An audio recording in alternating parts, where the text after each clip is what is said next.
Hello guys, welcome to our channel. Guys एक बार फिर से आपका अपने इस परिवार में स्वागत है। गाइस आज की वीडियो में बात करने वाले हैं यूपी एनएचएम 17,000 वेटिंग लिस्ट को लेकर। देखिए, कोर्ट केस लिस्टिंग 19 सितंबर, ठीक है। अब कोर्ट को जवाब देंगी एनएचएम के एमडी मैडम, ठीक है। हम लोगों को तो भैया जाते थे बहुत अच्छा जवाब मिलता था, किस तरीके से एमडी में हम लोगों से व्यवहार वहाँ पे किस तरीके से अपना व्यवहार दिखाती थी, कैसे बर्ताव करती थी, उस चीज़ को तो हम लोग झेल ही चुके हैं, ठीक है। किस तरीके से बोलती थी कि नहीं, कोई प्रावधान नहीं है, कोई वेटिंग का प्रावधान नहीं है, नहीं होगी वेटिंग क्लियर, चले जाइए यहाँ से। ये सब चीज़ें हम लोगों ने बहुत झेला, बहुत सुना, ठीक है। अब कोर्ट भैया जवाब देगा तो आप कोर्ट को भी इस चीज़ को दिखाइएगा।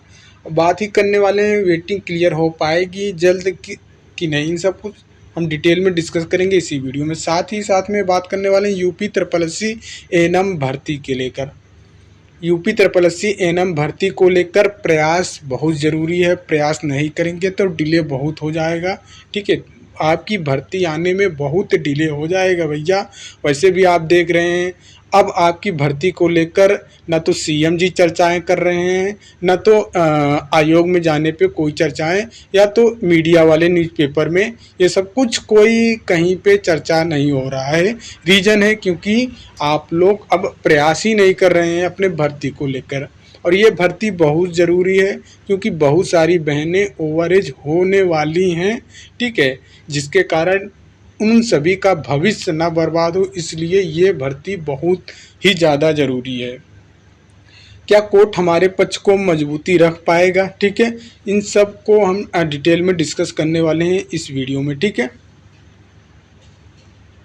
बस रिक्वेस्ट आपसे यही रहता है कि आप वीडियो को लाइक करें, शेयर करें या ना करें, बट आप वीडियो को ध्यान पूर्वक शुरू से अंत तक देखा करें, ठीक है। क्योंकि चीज़ें आप नहीं समझ पाते हैं, फिर समस्याएं हमारे लिए भी होती है, आपके लिए भी होती है। इसलिए बिना स्किप किए हुए वीडियो को शुरू से अंत तक देखा करें। बात करने वाले हैं सबसे पहले, क्या कोर्ट हमारे पक्ष को मजबूती रख पाएगा। तो गाइज हम लोगों ने अपने स्तर से वो सारी चीज़ें डॉक्यूमेंट को तैयार करके सारा प्रोसेस किया है। जैसे कि आपका हम लोगों ने वो भी डॉक्यूमेंट लगाए हैं जो कई छात्र कई प्रोग्राम में, जैसे एक छात्र कई प्रोग्राम में सिलेक्ट हुए हैं, वो डॉक्यूमेंट, ठीक है।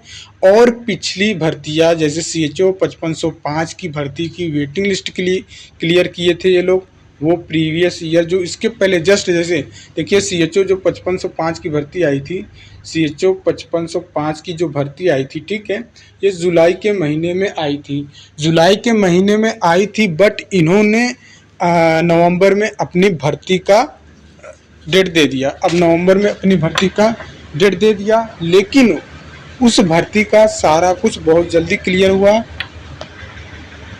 लेकिन हमारी भर्ती का अभी तक प्रोसेस लटका हुआ है। 2 साल हो गया है, अभी तक ये लोग ये कंफर्म नहीं कर पाए हैं कि कितनी भर्तियों पे ज्वाइनिंग दे दी है। जो ये 17,000 भर्ती आई थी, ठीक है, 17,000 भर्ती आई थी, इस पे कितने लोगों ने ज्वाइनिंग ले लिया है, कितने लोगों ने ज्वाइनिंग छोड़ा है, कितनी सीटें बची हैं, ये सब कुछ नहीं क्लियर कर पाए हैं। जैसे गाइज एक आपका ये एक कैंडिडेट है, ठीक है, यहाँ पे आप देख सकते हैं, ठीक है, यहाँ पे इनका सिलेक्शन हुआ है, ठीक है, और यहाँ पे इनका किस प्रोग्राम में सिलेक्शन हुआ है, तो ये एएनएम के हैं UH, ठीक है, UHWC में इनका सिलेक्शन हुआ है, ठीक है, यहाँ पे सिलेक्शन हुआ है। फिर आगे हम देख लेते हैं और कहाँ पे इनका सिलेक्शन हुआ है, और देख सकते हैं आप यहाँ पे भी इनका सिलेक्शन हुआ है, ठीक है, यहाँ पे भी लिखा है मानसी, और प्रोग्राम इस कौन सा प्रोग्राम है, एएनएम RBSK में, मतलब 2 तो अभी हो गया, ठीक है। और देखते हैं, ये देखिए तीसरा प्रोग्राम, ठीक है, वही कैंडिडेट हैं, और ये मैटरनल हेल्थ में इनका सिलेक्शन हुआ है, ठीक है। देख लीजिए, सनाप भी आप मिलाते जाइए, मतलब 3 रिजल्ट हो गया है अभी इनका, एक ही कैंडिडेट का 3। तो आपने देखा 3 रिजल्ट, इन्होंने 3 जगह पे सिलेक्शन लिया है, जबकि ज्वाइनिंग इनको एक ही जगह एक ही प्रोग्राम में हुआ है। बाकी भैया अब 2 जगह इन्होंने तो छोड़ दिया, ये 2 जगह सीट आप कहाँ ले जा रहे हो, किसको देंगे ये 2 सीटें, बताइए। एक कैंडिडेट 3 जगह रिजल्ट दिया है, बताइए, 3 लोगों का रिजल्ट रुका है, इनके वजह से 3 लोगों की रिजल्ट रुका है, बताइए। 3 लोगों का रिजल्ट लुका है केवल इनकी वजह से। इन्होंने तो एक में ज्वाइनिंग ले लिया, बाकी 2 तो छोड़ दिया। जब आपको वेटिंग नहीं देना था तो ये सिस्टम क्यों लागू किए? एक ही पेपर लेना था, एक ही पेपर लेना था। उस रिजल्ट आने के बाद चॉइस में पूछना था आपको कि भैया आप कौन सा प्रोग्राम ले रहे हो, कौन सा प्रोग्राम आपको पसंद है, फिर आपको मेरिट के आधार पे वो प्रोग्राम दे देना चाहिए था। तो ये सभी डॉक्यूमेंट गाइज आपके लगाए गए हैं, ठीक है गाइज। ऐसे एक ही कैंडिडेट नहीं है, ऐसे भर भर के कैंडिडेट हैं, बहुत सारे हैं। ये तो मैं 1-2 उदाहरण के लिए आपको दिखा रहा हूँ। जैसे यहाँ पे देख लीजिए, एक कैंडिडेट और है प्रियंका पाल, इनका यहाँ पे एनयूएचएम प्रोग्राम में हुआ है, ठीक है, एनयूएचएम प्रोग्राम में हुआ है एएनएम का। आगे देख लेते हैं और कहाँ पे हुआ, और आप देख सकते हैं आगे यहाँ पे आप इनका मटरनल हेल्थ में भी सिलेक्शन हुआ है, ठीक है, देखते जाइए। और ये देखिए तीसरा प्रोग्राम, ये तीसरा यहाँ पे भी सिलेक्शन हुआ है, तीसरा प्रोग्राम हो गया, 3 रिजल्ट हो गया, ठीक है। और देखते हैं तो आपने देखा इनका भी 3 जगह हुआ है। अब जबकि ज्वाइनिंग इनको एक ही जगह दिया है, अब इनके भी जगह पे 2 सीटें बच गई, मतलब 2 अभी उस कैंडिडेट का बचा था, 2 इनका, 4 सीटें तो ऐसे ही खाली हो गई केवल 2 कैंडिडेट पे। मैंने देख लिया 4 सीटें ये कहाँ गई, किसको आप दे रहे हो ये 4 सीटें एएनएम की? ऐसे ना जाने कितने कैंडिडेट सिलेक्ट हुए हैं कई प्रोग्राम में। ये सारी सीटें आप क्या करोगे भैया, किसको बेचोगे? आप पैसे पे बेचोगे ना। क्लियर नहीं करना है तो यही करोगे ना, आप पैसों पे दे देंगे। और आप बता रहे हो न्यू भर्ती आप देंगे, चलिए हम आपकी बात मानते हैं न्यू भर्ती, लेकिन उन सभी छात्रों के साथ क्या होगा जो ओवर एज हो जाएंगे, जो न्यू भर्ती में नहीं बैठ पाएंगे? और किस बात की गारंटी है आप न्यू भर्ती को विद इन 6 मंथ 2 मंथ में क्लियर करवा लोगे और उसकी भी वेटिंग निर्धारित करोगे, उसका भी यही हाल करोगे प्रोग्राम वाइज? बताओगे आप भर्ती 10,000, एक्चुअल में आप नौकरी दोगे 2,000। जो भी अभियान किया गया था, जैसे लेटर भेजो अभियान, ठीक है, मेल भेजो अभियान, ये सब जो आपने प्रयास किया था वेटिंग लिस्ट निकलवाने को लेकर, ये सभी प्रूफ हम लोगों ने वहाँ पे लगा के रखा है। वो सभी डॉक्यूमेंट, वो सभी रिसीविंग हम लोगों ने उस फाइल में लगा के रखा है, और ये सारी चीज़ बताने वाले हैं वकील साहब। ये सारे जो टिकट, ये टिकट लेटर भेजो अभियान में जो आपने टिकट लिया था, उन सभी टिकट का जेरॉक्स कॉपी सब कुछ लगा हुआ है उसमें। इसके बाद जो आप लोगों ने मेल भेजो अभियान चलाया था, मेल के माध्यम से एनएचएम को बताने की कोशिश कर रहे थे कि हम वेटिंग के लिए परेशान हैं, प्लीज़ वेटिंग लिस्ट क्लियर करें, तो वो सभी मेल की रिसीविंग भी लगी है। ये जो मेल आपको दिखाई दे रहा है, ये सभी मेल की रिसीविंग, ठीक है, ये सब कुछ लगा है वहाँ पे। जो भी ज्ञापन आपने दिया था मुख्यमंत्री जी को, जो भी ज्ञापन आपने स्वास्थ्य मंत्री जी को दिया था, सब कुछ उस जो फाइल आपकी बनी हुई है, जो फाइल लगी हुई है, सब कुछ उसमें मेंशन हुआ है, सब कुछ दिखाया गया है, हर एक चीज़। और वकील जी को भी जो समझाए हैं हम लोग अच्छे तरीके से कि ये ऐसा प्रोसेस है, आपको ऐसी ऐसी चीज़ें करना है, ठीक है। तो डॉक्यूमेंट पूरा रेडी है, बिल्कुल टेंशन नहीं है, जिसके वजह से डॉक्यूमेंट हम लोगों ने एक भी गलती नहीं किया है, जितना हो सका उतना डॉक्यूमेंट इकट्ठा करके सारा कुछ किए हैं, जिससे हमारा पक्ष मजबूत हो सके, ठीक है। तो अब देखिए बात करने वाले यहाँ पे कोर्ट के लिस्टिंग डेट 19 सितंबर, चलिए ये भी देख लेते हैं। गाइस देखिए अभी स्टेटस देखिए, 2 दिन छुट्टी था, ये प्रोसेस हमारे वकील साहब बहुत फास्ट कर रहे हैं, ठीक है, बहुत फास्ट ये काम हो रहा है, टेंशन नहीं लेना है।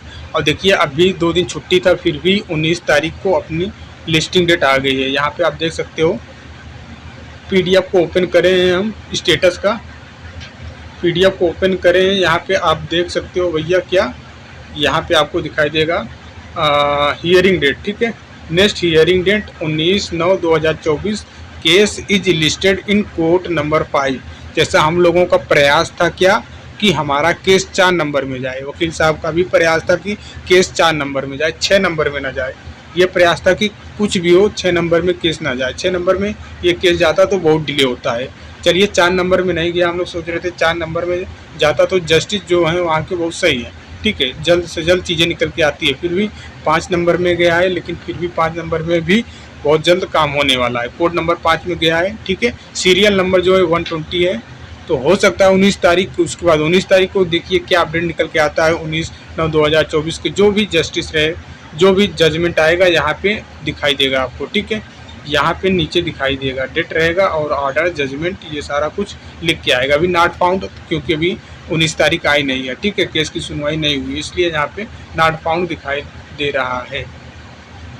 बाकी का अपडेट गाइज, क्या आपकी वेटिंग सितंबर महीने में क्लियर हो पाएगी या सितंबर महीने में चीज़ें निकल के आएगा, ये सब कुछ 19 को ही पता चलने वाला है। ठीक है, तो अब क्या कोर्ट से जवाब, जो कोर्ट है ये जवाब मांगेगी एनएचएम से, बिल्कुल जवाब मांगेगी भैया कि बताइए ये सारे डॉक्यूमेंट जो हम लोगों ने सबमिट किया है, ठीक है, ये सारा कुछ दिखाएंगे, वो समझेंगे और जवाब मांगेंगे। बताओ क्यों वेटिंग लिस्ट क्लियर नहीं कर रहे हो यार।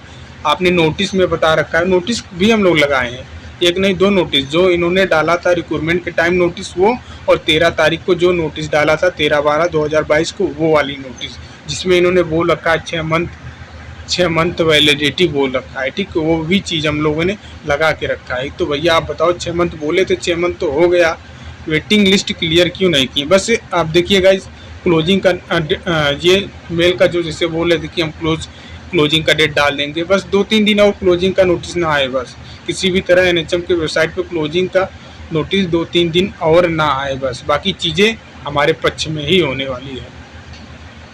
और जायज़ है यार, आपने नोटिफिकेशन में बोल रखा है प्रीवियस ईयर भर्ती में आपने वेटिंग क्लियर की है, जबकि पहली बार एनएचएम में ये जो भर्ती निकल के आई है पहली बार आप प्रोग्राम वाइज दिए हो, इसके पहले भर्तियाँ आप प्रोग्राम वाइज नहीं दे रहे थे, फिर भी उनकी वेटिंग आप जारी किए हो। लेकिन ये एनएचएम 17,000 की वेटिंग क्यों जारी नहीं कर रहे हैं। तो बिल्कुल परेशान नहीं होना है, ठीक है, जब तक चीज़ें हो पा रहा है हम लोगों से करते रहेंगे। बाकी कुछ लोग बोल रहे थे सर आप अपना ग्रुप बताएं या चीज़ें बताएं, तो मेरे जीमेल देखिए, मेरे यूट्यूब पे मेरा जीमेल आईडी लिखा है, ठीक है, जीमेल आईडी पे आप चले जाएं, वहाँ पे देख लें सारा प्रोसेस, वहाँ पे ज़्यादा ज़रूरी है तो वहाँ से जीमेल आईडी पे मैसेज कर दें, जीमेल आईडी देखकर, जीमेल आईडी लिखकर जीमेल आईडी से मैसेज कर सकते हैं। बाकी गाइज यूपी SSSC एएनएम भर्ती को लेकर बात करने वाले, यूपी SSSC एएनएम भर्ती के लिए बहुत ज़्यादा अब देखिए ये भर्ती बहुत ज़रूरी हो गया, डिले बहुत कर रहे हैं भैया, बहुत डिले, और ये भी डर होने लगा कि कहीं हमारी भर्ती 2024 में ना आकर 2025 के शुरुआत महीने में भी नहीं, मिड में आए, हो सकता है 25 के फरवरी, मार्च, अप्रैल, जून तक ये भर्ती दें, तो इतना लंबा नहीं इंतज़ार करना है। यूपी SSSC एएनएम भर्ती को लेकर प्रयास करना होगा। नेक्स्ट प्रयास जो भी पहला प्रयास रहेगा भैया, ज्ञापन के माध्यम से मुख्यमंत्री जी जब भी गोरखपुर में जनता दरबार लगाएंगे, मैं आपको डेट बताऊंगा, ठीक है, ग्रुप में ही बता दूंगा, ग्रुप में ही आप डेट को देखकर और समय निकाल कर एक दो जने जरूर चले जाया करिए। जब भी गोरखपुर जनता दरबार का कार्यक्रम होगा तो जरूर चले जाया करिए ज्ञापन देने, ज्ञापन देंगे तभी ज़्यादा चीज़ें निकल के आएंगी सामने। बाकी एक देखिए अभी अक्टूबर में जो अपडेट निकल के आ रहा है कि अक्टूबर में शायद भर्ती निकल के आ जाए, बट मुझे नहीं लगता है कि अक्टूबर में आएगी, लेकिन हम लोग अक्टूबर में सब लोग मिलकर प्रयास करेंगे, आयोग के पास चलेंगे, ठीक है, और जनता दरबार में भी चलेंगे, स्वास्थ्य मंत्री जी के पास भी चलेंगे भर्ती को लेकर, ठीक है, कि न्यू भर्ती आप निकलवाएँ। जब अधियाचन भेजा जा चुका है, सारा कुछ हो चुका है, तो भर्ती किस वजह से डिले किया जा रहा है। और देखिए यहाँ पे चेयरमैन लोग बोल रहे हैं, तो भैया चेयरमैन का यहाँ पे रोल ही नहीं है, और भी चीज़ें निकल के आ रही हैं, रिजल्ट क्यों दे रहे हैं ये लोग बताइए। बिना चेयरमैन के अनुमति से, बिना चेयरमैन के ना, चेयरमैन नहीं है तो ये नहीं होगा, वो नहीं होगा। भैया चेयरमैन क्या होता है, या देखिए आप यूपी SSSC से लगातार नोटिस, हर एक दिन कुछ ना कुछ नोटिस आता रहता है, और मैंने आपको ये भी बताया था कि भैया यूपी SSSC एएनएम की भर्ती 3 रिजल्ट के बाद, 2 रिजल्ट तो आ गए हैं, एक वीडियो का आ गया है और फॉरेस्ट गार्ड का भी आ गया है, और एक भर्ती का रिजल्ट बचा है, उसके बाद PET 2024 का नोटिफिकेशन बचा है। इन 2 चीज़ों के बाद आपकी भर्ती निकल के आने वाली है। अभी PET 2024 का नोटिफिकेशन जारी होने के बाद आपकी भर्ती का नंबर लगने वाला है। जो भी न्यू रिक्रूटमेंट निकल के आएगी तो पहले एएनएम की ही निकल के आने वाली है, लेकिन उससे पहले एक यूपी SSSC का भर्ती का रिजल्ट बाकी है, वो उस भर्ती का रिजल्ट आ जाएगा, उसके बाद आपकी भर्ती पे काम होगा। जनता दर्शन का जब भी कार्यक्रम रहेगा मैं आपको बता दूंगा, एक दिन पहले ही बता दूंगा, तो आप सभी को जाना ही पड़ेगा। साथ ही में फार्मासिस्ट वाले जो भी भाई लोग हैं, आप लोगों को भी प्रयास करना होगा, तभी आपकी यूपी SSSC से फार्मासिस्ट की भर्तियां निकल के आएंगी, अदरवाइज़ आपकी भी भर्तियां लटकी रहेगी। जो सुप्रीम कोर्ट में मामला अटका हुआ है ना, वो अटका ही रहेगा। तो आपको चल के मुख्यमंत्री जी से, स्वास्थ्य मंत्री जी से वो बात करना होगा, बताना होगा कि भैया निपटारा करिए यार, जो भी फैसला लेना हो सुप्रीम कोर्ट को लेगा ही लेगा, लेकिन उस पर प्रेशर बनाया जाए। तो यही सब कुछ अपडेट था गाइज। यूपीएनएचएम 17,000 वेटिंग लिस्ट को लेकर जो कोर्ट केस किया गया था, उसकी लिस्टिंग डेट 19 सितंबर को है। ठीक है, 19 सितंबर को है और कोड नंबर 5 में गया है भैया, कोड नंबर 5 में गया है, जो सीरियल नंबर है 120। तो जल्द से जल्द 19 सितंबर को क्लियर हो जाएगा कि क्या होने वाला है, क्या नहीं होने वाला है आगे। ठीक है, बाकी की अपडेट 19 सितंबर को ही हम आपको दे पाएंगे। और भाई एक इम्पॉर्टेंट बात यह है गाइज कि इस भर्ती को लेकर अगर और भी चैनल पे जो चीज़ें बताई जाएंगी तो समझ जाइए वो चीज़ें बिना जानकारी के, बिना किसी भी सोर्स के बता रहे हैं। ठीक है, तो आपको 2 ही चैनल पे ट्रस्टेड बना के रखना है, जैसे मैं पहले ही बताया था। एक मेरे चैनल पे जो जानकारी दी जा रही है वो, और ये हम लोगों ने प्रयास किया, हम लोगों ने खुद अपने से ये काम कर रहे हैं। ठीक है, और एक और चैनल है यूनिक स्टडी पॉइंट। ठीक है, इन दोनों चैनल पे अगर एनएचएम 17,000 वेटिंग लिस्ट से लेकर कोई अपडेट दिया जा रहा है तो सही और ऑथेंटिक ही जानकारी हो।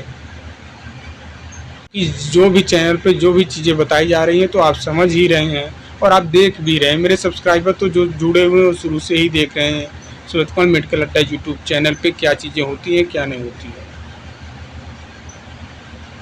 बाकी कुछ एएनएम बहन लोग क्लास को लेकर बोल रहे थे, हमने आपको पहले ही बता दिया था कि जब तक भर्ती निकलेगी नहीं तब तक क्लास होगी नहीं। पहले भर्ती ज़रूरी है, उसके बाद आपकी क्लास ज़रूरी है। यार अभी भर्ती आई नहीं है तो पढ़ के क्या करोगे आप, दिमाग पे क्यों प्रेशर दोगे? तब तक आप अपना दूसरे पे पढ़ाई कर लो, क्योंकि इसका कोई भरोसा नहीं है, भर्ती नहीं भी आ सकती है और आ भी जाएगी तो ये यूपी SSC आयोग है। एग्ज़ाम कंडक्ट करवाने में, ज्वाइनिंग देने में कोई लिमिट टाइम नहीं है, कब कितना टाइम लगा दे। ठीक है, बाकी आप लोग पढ़ाई कर रहे हैं तो बहुत अच्छी बात है, करते रहिए। वैसे भी आपने 2 साल डिप्लोमा कर रखा है, ऐसा है नहीं कि वहाँ पे आपने पढ़ा नहीं होगा, बिल्कुल नहीं पढ़ा होगा। जो भी सारा कुछ आता है आपके डिप्लोमा में, जो कोर्स चलते हैं, जो कोर्स के जो किताबें चलती हैं उन्हीं किताबों में से सारा कुछ पूछा जाता है। और कुछ टीचर्स लोग हैं भर्ती का अता पता नहीं है, तो भैया आपसे हाथ जोड़कर बोलते हैं यार प्रयास करिए, भर्ती निकल जाए।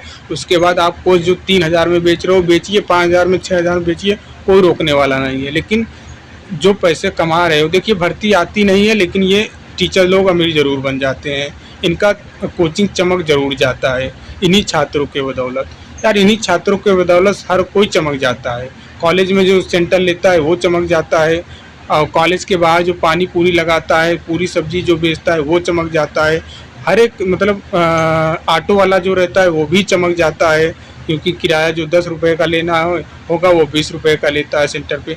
मतलब स्टूडेंट से लेकर बेरोजगार छात्र से लेकर हर कोई फ़ायदा उठाता है इन बेरोजगार छात्रों का। ठीक है, हर कोई उठाता है कि दर्द और पीड़ा किसी को नहीं समझ में आती है। सरकार तो उठा ही रही है भैया, सबसे बड़ा फ़ायदा तो सरकार उठाती है। क्या करती है, इलेक्शन के टाइम भर्ती दे देती है कि लो भैया लॉलीपॉप है, मैंने भर्ती निकाल दिया है, मुझे वोट कर देना। ठीक है, जैसे ही वोट ख़त्म, चुनाव ख़त्म, भर्ती कब का एग्ज़ाम होगा, कब जॉइनिंग होगा, कोई अता पता नहीं, कुछ नहीं अता पता है। तो एक बेरोजगार छात्र का फ़ायदा हर कोई उठा रहा है। उम्मीद करते हैं चीज़ें आप समझ गए होंगे। ठीक है गाइज, तो जो भी प्रयास देखिए रिक्वेस्ट करना है, सिस्टम हमारा है, सरकार हमारी है, हर कुछ, कोई किसी से कुछ नहीं, हमसे देखिए कोई व्यक्तिगत चीज़ें नहीं है, ना हम किसी को बुरा बोल रहे हैं। भैया हमारा शासन है, हमारा प्रशासन है, हम रिक्वेस्ट कर सकते हैं, हम अनुरोध कर सकते हैं और हमारी बात मानती भी है सरकार, हमारी बात मानती है। हम आवाज़ उन तक पहुंचा देते हैं तो ज़रूर उस पर काम करते हैं वो लोग, ऐसा नहीं है कि नहीं काम करते हैं। लेकिन आप में तो पहले वो हिम्मत होनी चाहिए उन तक अपनी बात रखने की। आप में ही वो हिम्मत नहीं रहती है तो वो कहाँ से आपकी बात को सुन पाएंगे।